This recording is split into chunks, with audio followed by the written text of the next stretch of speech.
Iverson posting in. He wins it. He won the game. Be there to say absolutely no. Three from Scott. Yeah, do you love this game? Oh, baby. Excited to have you on another edition of Sixers Talk, brought to you by Wilmington University. WilMU Works, the level-headed one. Paul Hudrick, Danny Palmel's here. Thanks for subscribing at NBCSportsPhiladelphia.com or wherever you get your podcast. We're brought to you by Wilmington University. WilMU Works.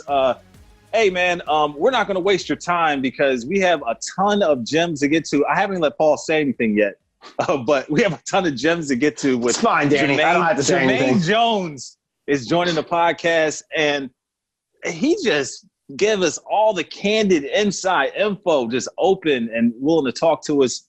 Right, Paul? I mean, what can I say? It was great. I mean, like I said, we had decent expectations. We figured Jumaine was going to give us some good stuff, but man, he really gave us a lot of gems and as far-reaching, not just Sixer stuff, NBA stuff, Michael Jordan stuff, Kobe stuff. It was great. Thankful to have him on the podcast. You mentioned Paul, probably he retired in 2016 from playing pro basketball, so one of the most recent retirees that we've had on the podcast, so to speak. So without further ado, here's Jumaine Jones. Your NBC Sports Philadelphia podcasts are now on the My Teams app. Listen to Eagle Eye, Sixers Talk, Phillies Talk, and Flyers Talk right now. Always a pleasure to have esteemed guests on the Sixers Talk podcast. We are joined now by a guy who played 17 pro basketball seasons, 8 years in the NBA, Jumaine Jones. We appreciate you spending some time with us. Thanks for being here. Thanks for having me. Hey, bro, we will get to all of your Sixers experience, particularly you being one of those starters against the Lakers in that NBA Finals, where that's the furthest the Sixers have gone since you've played here with the team. But let's talk a little Michael Jordan, if you don't mind.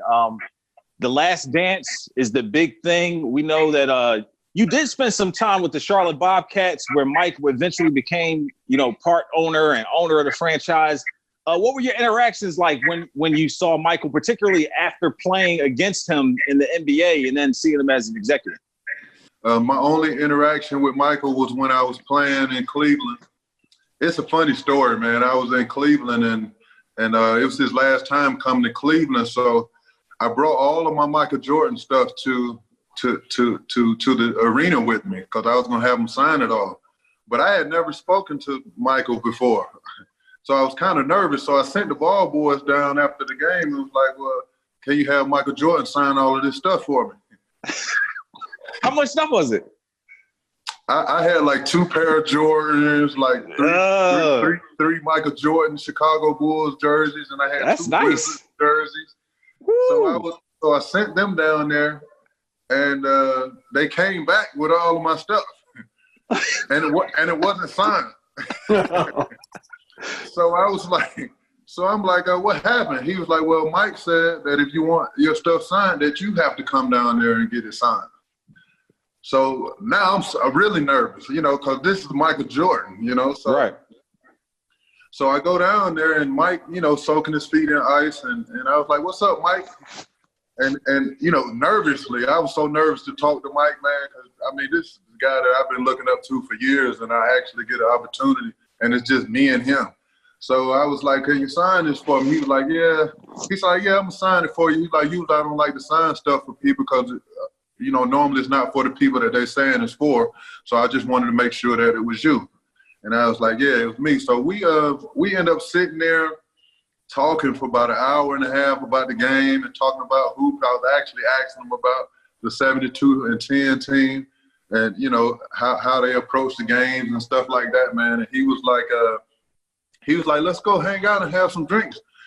And I'm like, me? Us? Like, you want to go hang out? So I'm in Cleveland, and it was like, I think it was my second year in Cleveland. And I'm thinking like, where can I take Michael Jordan where he would enjoy it? So right, and it's not the Cleveland that it is now at that time. Right. Yeah. So you know how Cleveland was back then. So I'm like, where can I take him? So I called the guy, and I say, listen, man, I'm gonna be coming down there, but I'm gonna have Michael Jordan with me. And he was like, the Michael Jordan? And I'm like, yeah, the Michael Jordan. He was like, oh, man. So when we got there, man, he had like half the place like roped off just for Mike. Normally I come down, I'm sitting down, you know, with everyone else. So, and we had a couple of teammates in there, man, and everybody was like, hey, Jumaine, you want to come over here? I was like, no, man, I'm Mike's security tonight.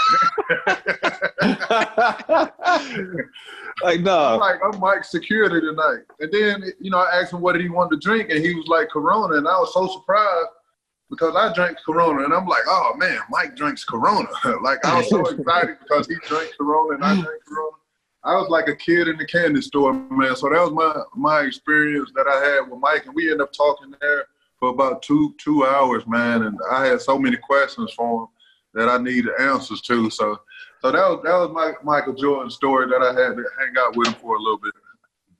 That's awesome, though. It's obviously you had all this stuff, so obviously you grew up, and we all grew up. We're all around the same age. Grew up watching Mike and idolizing Mike. When you're watching this documentary, what is like your overall take on it, and you know how this is like, you know, shedding some light on some things that maybe we didn't know? Well, I'm more excited because, you know, like you said, we grew up, we're watching Michael. I'm happy that the younger generation gets the opportunity to see how great he was. You know, because a lot of kids now, you know, they never got a chance to see Michael Jordan. And it gives them opportunity to see his greatness and kind of compare it to the greats that, you know, of the kids today, because, you know, everybody's such LeBron James fans.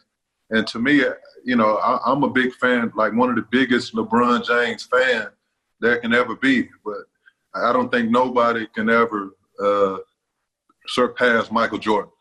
You also got to see Kobe Bryant up close, a guy who's obviously compared to Mike all the time, you know, great ties in the Philly area. I see you smiling because you know where I'm going next.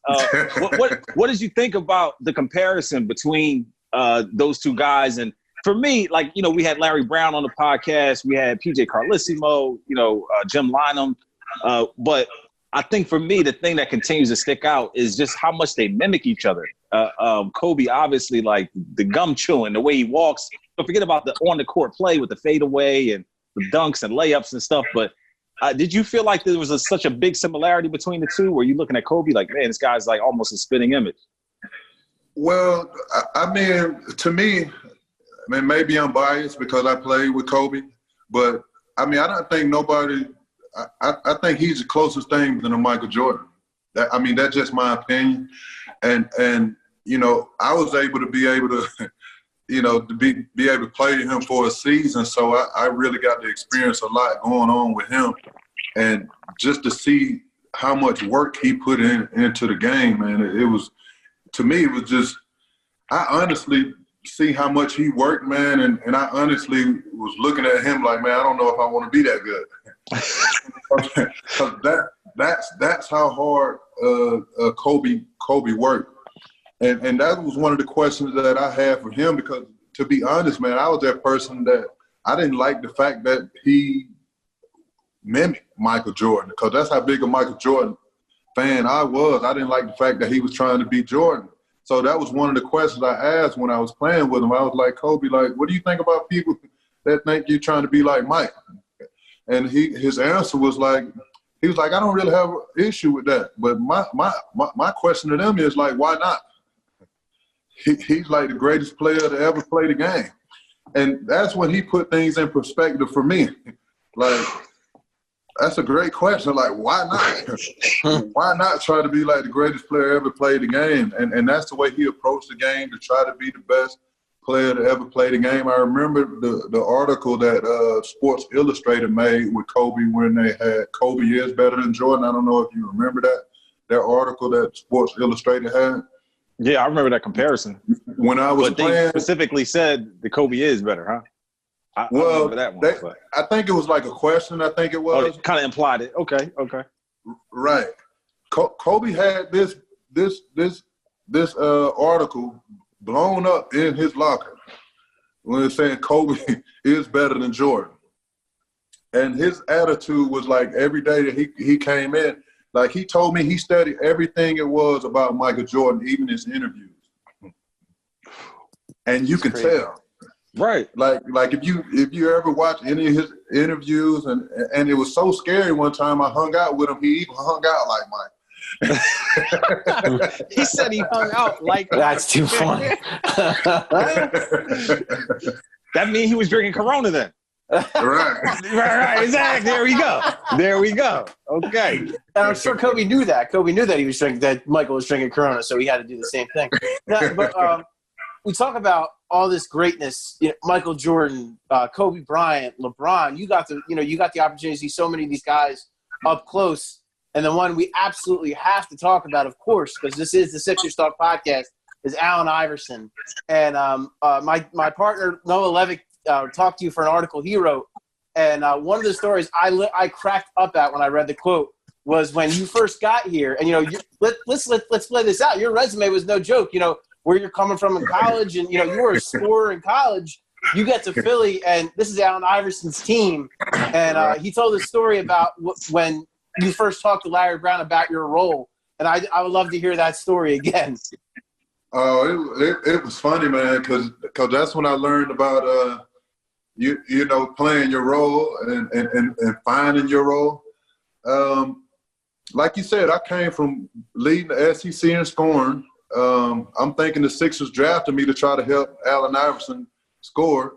That's all I ever did was score the basketball. So it was like my first day of practice. I'm doing all the things that I've been doing throughout my career, scoring the basketball.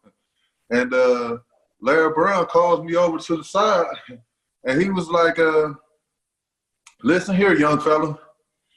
If you want to play for me, you got to find yourself something else to do, because we got a young guy on this team that's going to shoot the ball 50 times. And you like, huh? And to me, I'm like, huh? and I'm thinking in my mind, like, what am I gonna do now? Like, I've been scoring my whole life. Like, what am I gonna do? So luckily, I had like veterans on the team, like Aaron McKee and Eric Snow. They kind of sat me down, like, listen, young fella, to play for Larry Brown, you got to play defense. We know how much you can score. We know that all the other talent you have, but to be able to get on the floor, you got to play defense. And once you get on the floor and play defense, then you can kind of showcase your offense a little bit. So luckily, I had those kind of guys on the team that kind of guide me in the right direction, especially being a 19-year-old kid, just getting in, having to change my role so early. Yeah, man, those are legendary stories, man, legendary times.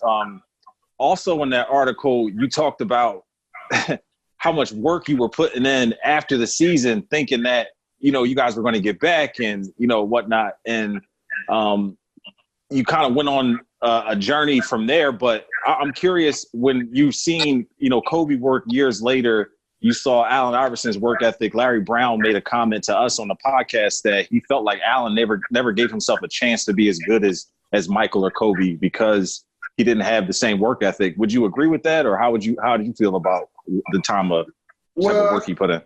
I just think that Allen. I mean, of course, you have to work to be able to get to that kind of level. You had to put a whole lot of work in. So let's not veer away from how much work he put in to get to the level that he was. But one thing I could say that was a difference between Allen and the rest of the guys that we're mentioning right now is that Allen was a guy that just had God-given talent. Like, he didn't have to work as hard as most guys. He just had it. He's the guy that may not even touch a basketball in the summer and come in the gym and run laps around people and hadn't even touched the ball in the whole summertime. Like, who can do that? I mean, and I definitely think that I agree to a certain extent that he definitely could have extended his career a lot longer if he would have worked harder, as far as like in the weight room and doing the logistics of like most athletes do today, like LeBron investing the millions of dollars into his work ethic. I definitely think that he could have played longer, and I think he definitely could have been better if he would have worked harder. But when you're so talented the way he was, man, it was amazing. I never seen anybody with that much talent and just didn't just didn't work as hard as the players that I've been around to see LeBron and Kobe and see how much work they put in. Allen just wasn't that guy to get in. But whenever we did get him to practice, I mean, he went all in. But he wasn't that guy that wanted to practice much. And he had a reason. He was leading the league in minutes. Most of the years he was leading the league in minutes. And Allen was that guy that didn't want to come off the court. If he come out for 1 minute, he's pissed. He telling telling Larry Brown about himself. Like, why are you taking me out of the game? So when we playing 4 or 5 games out of the week, it's not really much time to be practicing for a guy like him playing so many minutes. But I would agree that he could have been better than he was if he'd have worked harder while he was in the NBA. And that's one of the things, and it's not really a knock against him because I was one of those guys. That's one thing that I regret, being content when I was in the NBA, because I was so happy with being in the NBA that I didn't work as hard as I should have to be able to get better. So, some guys are just, I was a hard worker, but I feel like if I would have worked even harder, I probably could have extended my time in the NBA. So it's not a knock against him, but he's definitely, he's still a Hall of Famer. He's still one of the greatest players that ever played the game. So I just think the fact that if he'd have worked harder as far as in the weight room and doing the logistics, he could have extended his career. When we talk about that team, and Danny had mentioned, like you had started right after that, you guys lose to the Lakers, and you were right back at it, hitting the gym, ready to, come back the next season, and you wind up getting traded. How upset were you that you guys didn't get that opportunity? Is that still something that you think about? Like, man, if we had that chance to just run that team back, maybe we could have done something special. Man, I think about it all the time. And it was funny to me because that was probably the first time, like, I think right after the finals, I was in the gym the next day because I was so excited about trying to get back there and being able, hopefully, that we could be healthy. Because if you remember, most of the team was hurt and was injured. Not saying we could have won a championship, but I think we could have gave ourselves a better chance if everybody would have been healthy. And it just sucks that we didn't get that opportunity to be able to go back and at least try to be healthy for the rest of the year to see how things would have went. Let's take us back to game 1. It's the NBA Finals. You in LA. Your feet are on the wood to start. It doesn't get much better than that to have that moment. You guys win the game. It goes to overtime, the step over, the whole thing. Just take us back to some of those memories as you recall. It's actually one of the greatest memories I ever had because it was actually one of the first games NBA games that my mom came to. I flew her out to LA. So to be able to have my mom witness it and her first time actually getting on an airplane, and she flew all the way to LA from Florida, to have her in attendance. Man, she was an NBA fan forever after that. And her coming to the game and me starting to hear my name in the starting lineup, a 21-year-old kid coming from Cocoa, Florida. Who would have thought that I would ever have an opportunity to be starting in a game that's so big and having the world watch and playing alongside, Hall of Famers like Dikembe and Allen Iverson, Hall of Fame coaching Larry Brown, Aaron McKee's 6th Man of the Year, man.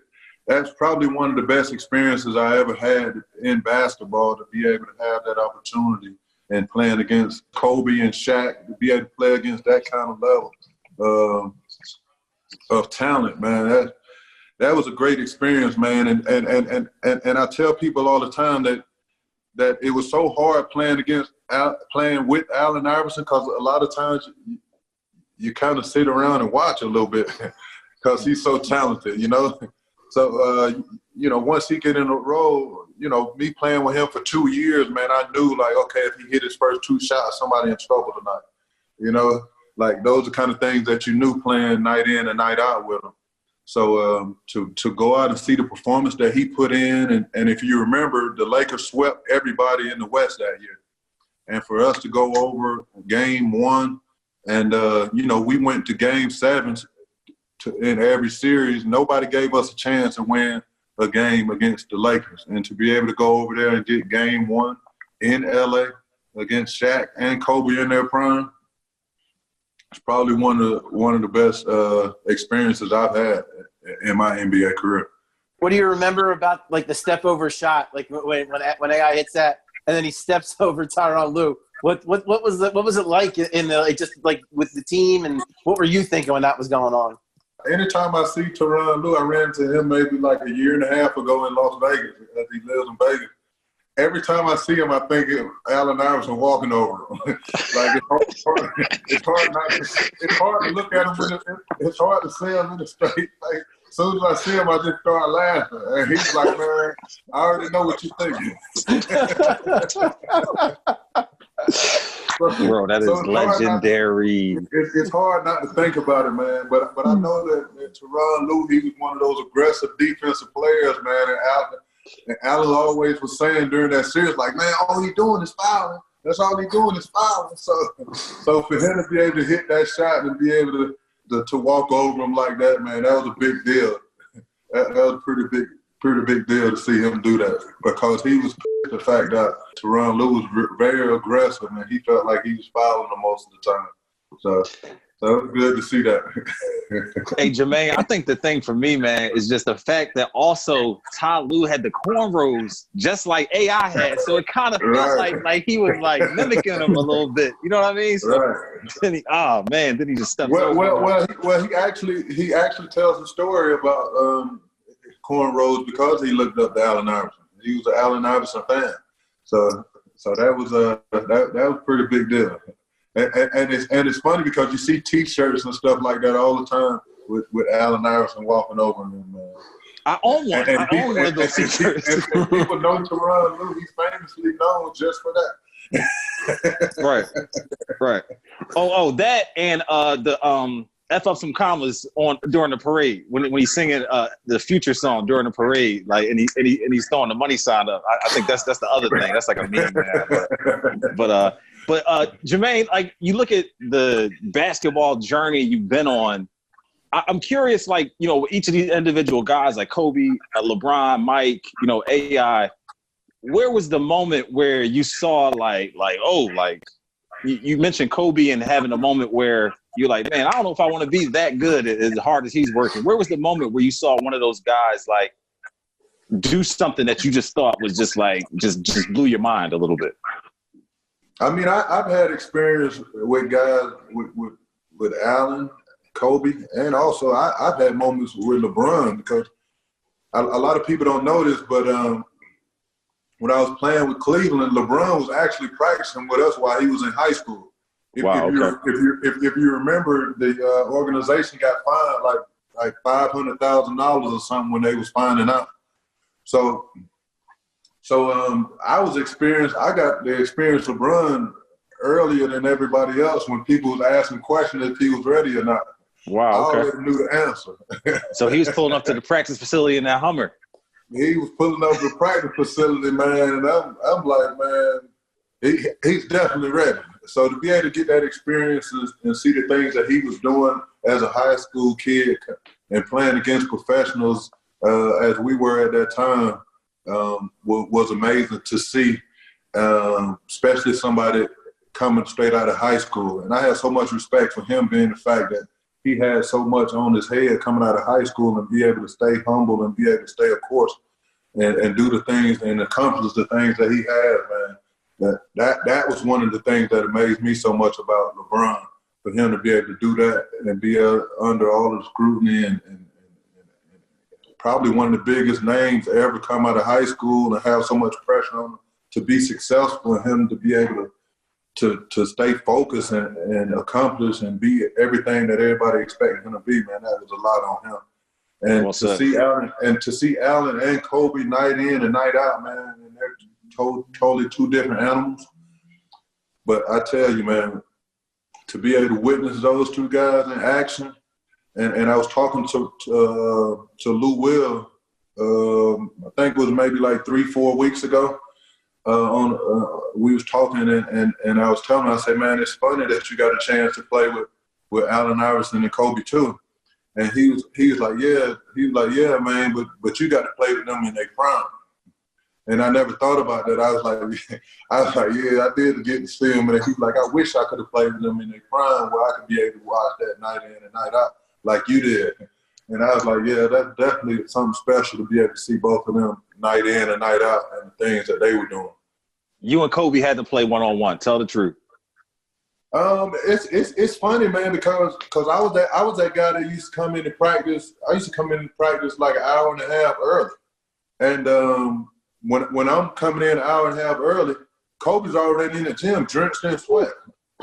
So it's funny that you say that because I was the guy that come in and when he's drenched in sweat, I'd go in and work with him, and he would always be like, Jumaine, if I make this move right here, what would you do as a defender? Like, those are the kind of things that he would ask me. So it'd be just like him in the gym.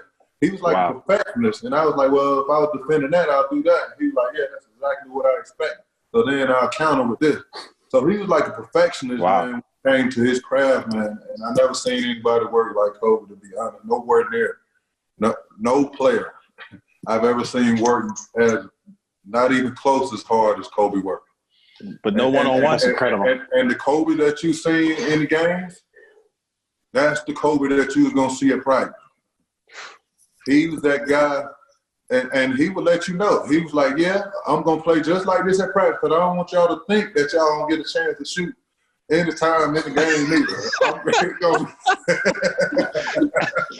Wow. It's going to be just like this in the game. I don't want you to get no ideas that it's going to be different.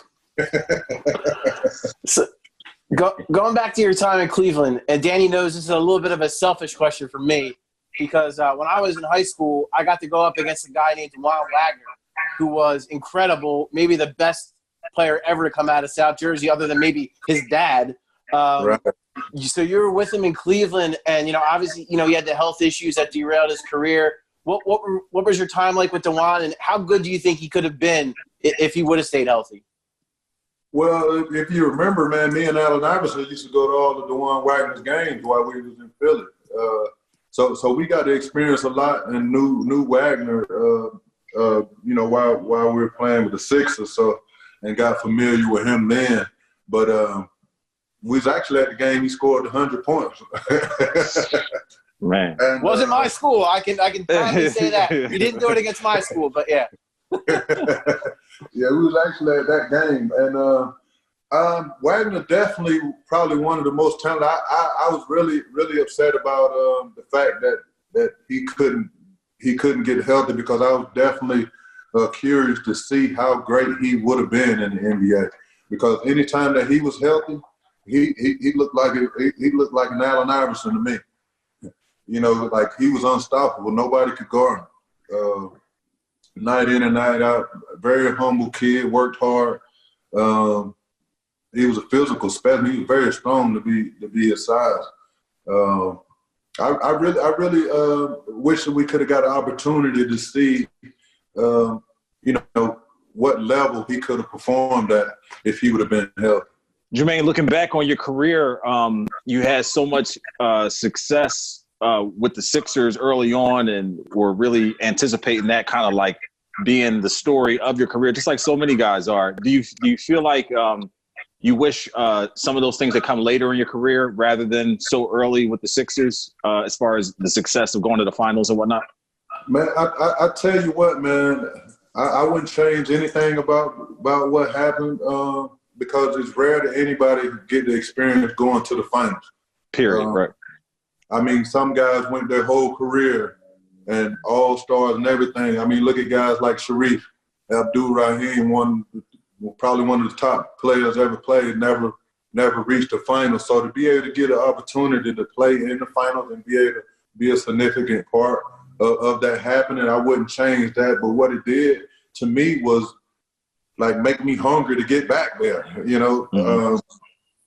I remember going to Cleveland, man, and we was, coming from the finals, and the year after that, we were like almost about to be the worst team ever. Like how many games? I think we was chasing somebody's losing record, And I'm saying to myself, I don't want to be on that end of history. And Cleveland wanted to sign me back for a 3-year deal. They were trying to offer me a 3-year deal worth $9 million. And I was so wanting to get back to the playoffs because of the experience that I had with the Sixers, man. I was hungry to be able to get back, to get that opportunity. I actually took the deal with Boston for 3 year, $5 million. Because I wanted to be back in that atmosphere that bad, where I felt like it was worth it to be able to have that experience, man. That's probably, and to be able to win in Philly. You know, I don't know, you guys know how the Philly fans are. It's like even now when I go back, man, I have people coming up to me like, man, thank you. And I never know what they're thanking me for. And then they be like, man, for that finals. They be like, man, for that finals run. And it's funny, man, because Philly is a sports town. If you win there, people are always going to remember you. And they're always going to be thankful of what you did for that city, man. So to be able to do that with Philly just put so much on me to be able to get back there. And I just had never got that opportunity again until when I was in Phoenix. When I played in Phoenix my last season, we had an opportunity to try to make the finals, but then San Antonio knocked us out. But it was a pretty good series. But it put things in perspective for me as a professional athlete, man, that you know, that opportunity is rare, and you got to take advantage of any opportunity you get like that, man, because I always said that if I got an opportunity to play in the finals again, my approach would be totally different than it was being that 21-year-old kid. And to be able to go overseas, man, to be able to get that opportunity where I was the main part of winning the championship over there. So I always told people if I had the opportunity to be in the finals again, I was going to win. So to be able to do that when I was overseas, man, that was one of the things that was on my mind. Like, man, I can control what's going to happen to us winning. And to be able to have that opportunity overseas, I mean, to win a championship anywhere, no matter where it is, man, it's always a good thing. I got to ask you, man, too, because, you know, we've had a bunch of people on talking about, you know, if the season resumes and what happens and all the scenarios, but I don't think we've had a guy who is closely removed. Like, it wasn't that long ago that you were playing games. So from your perspective, what do you think of some of these ideas, like, you know, the bubble ideas of playing in Vegas or in Florida at Disney World, and, you know, and what are kind of just your thoughts on the season and if we should go forward, and how do you think it would look? Well, I'm gonna speak on two perspectives of that. I'm gonna speak on me being a sports fan. I want to see some basketball, you know. But realistically, man, I think that I think if the season does resume, I think it'll be looked at as whoever wins, it'll be looked at as the same as that short season that San Antonio won that year. I just think that nobody will really respect whoever won because of that. I mean, that's just my opinion.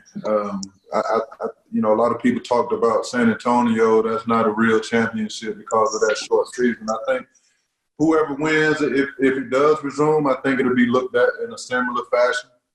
But me being a sports fan, I mean, I really wish the season gets started, man, because I miss basketball.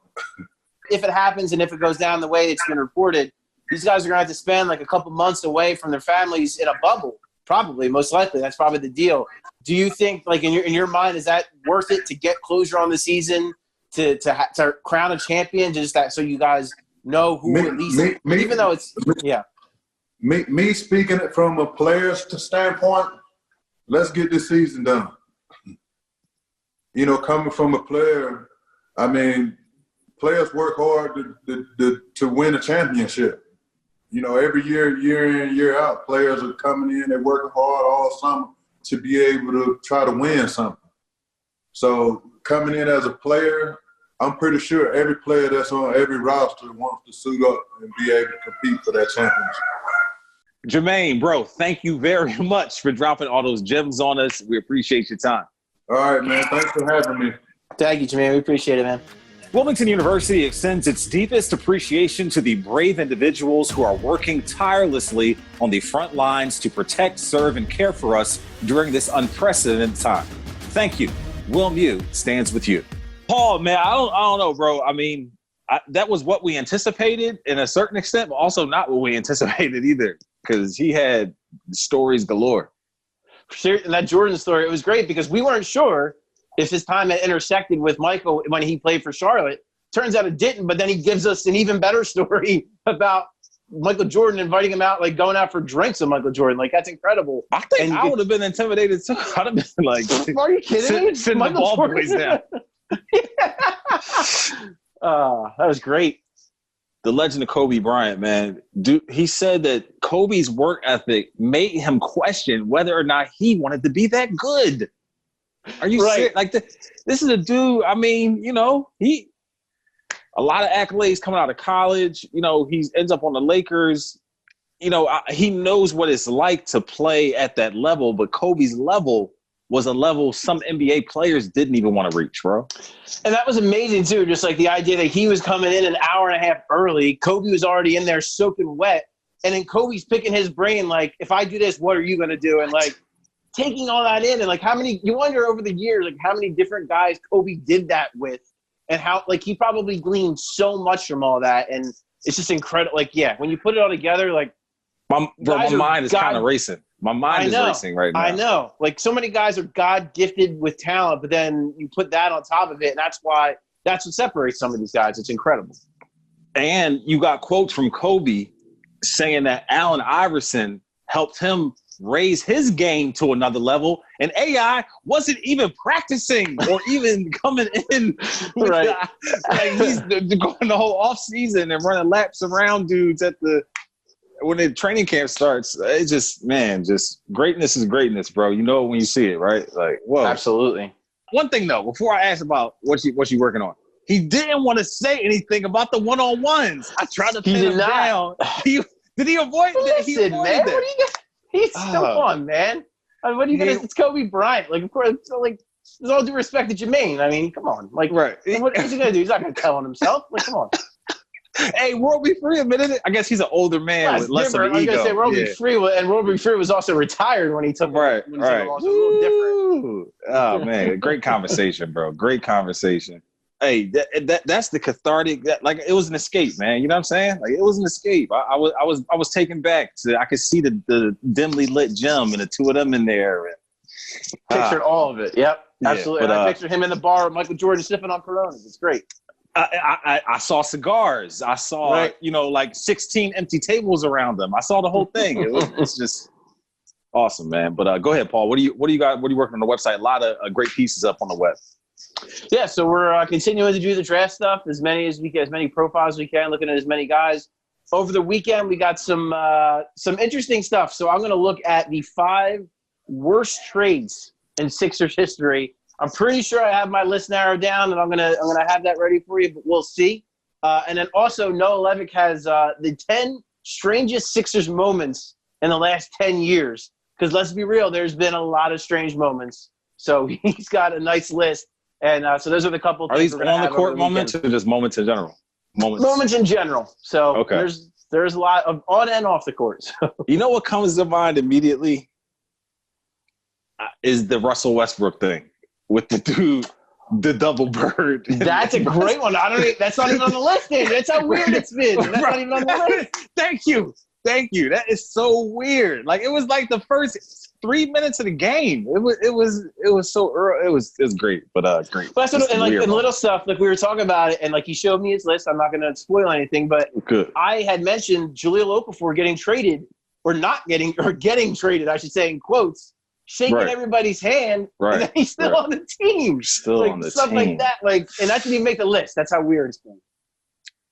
I'm looking forward to that, to say the least. But, hey, thank you, everyone, for listening, for subscribing at NBCSportsPhiladelphia.com or wherever you get your podcast. We're going to keep these incredible interviews coming. Hey, we love you guys. Thank you. We appreciate it. For Paul Hudrick, the level-headed one, I'm Danny Pommel's, our esteemed producer, Ben Berry. This has been Sixers Talk, brought to you by Wilmington University. Wilm U Works.